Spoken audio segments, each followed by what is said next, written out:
So I'd like to do a short video on Phillips ICVS reading software for echocardiograms. So it's please hit like and subscribe. It's important when you start this out to make sure that there's a web only flashing in the upper left-hand corner. Don't try to click on anything until that is done flashing, otherwise you won't be able to finalize the study. Within our packs, usually it starts off with this type of view showing all the studies for the day. And if we go to physician, this is how we screen for which patients are ready to be studied. So it only pulls up the preliminary status and it doesn't put in any finals. So this just tells me which studies are left to be read. If you double click on the study,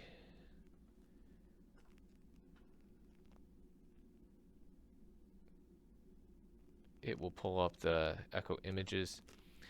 The way that I have this set up is I have multiple monitors and images with a report area so that my echo is on this screen and the screen that you can't see over here has the actual reporting area.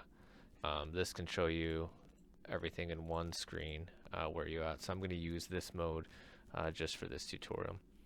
If you double click on the echo image, you can actually start to see this. You can use your scroll to move images,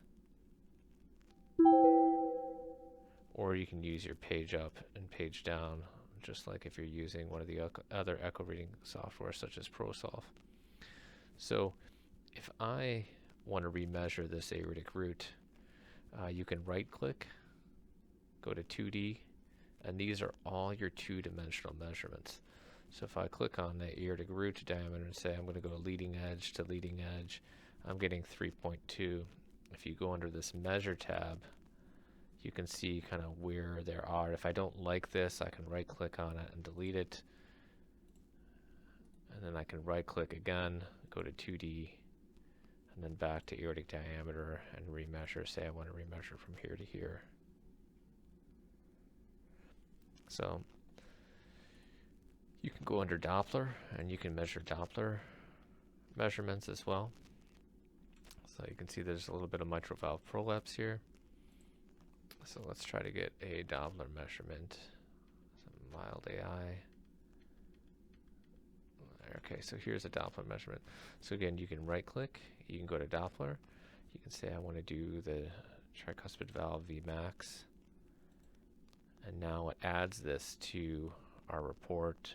If I want to get rid of it, I can delete it. The way that we have ours set up is that it automatically takes the average of the different readings. If you go under comments here and right click, this gives us all of our comments. Say I want to comment on diastolic function and say there's normal diastolic function. You can add that.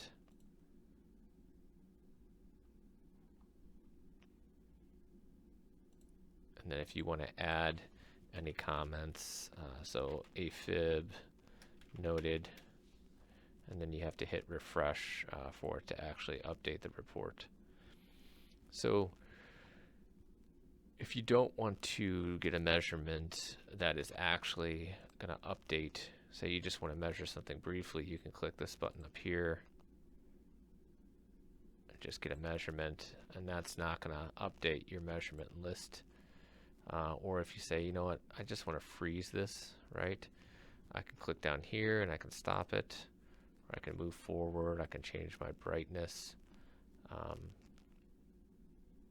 if I just want to get a measurement across here for the aortic annulus, there I can have 2.3.